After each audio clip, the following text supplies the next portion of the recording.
You are looking at Julian's pronunciation guide, where we look at how to pronounce better some of the most mispronounced words in the world, like this other curious word. But how do you say what you're looking for today?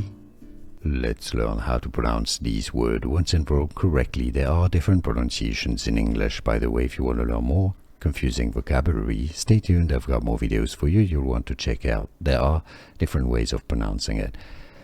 Paradisiac. You can always say paradisiac. The first syllable is either pe or pa. You can say paradisiac as well. And then you can pronounce the S like an S, like an S, or like a Z with a Z sound, as in paradisiac, which also works. So all of those pronunciations are correct. Paradisiac or paradisiac or paradisiac or paradisiac. And now you know.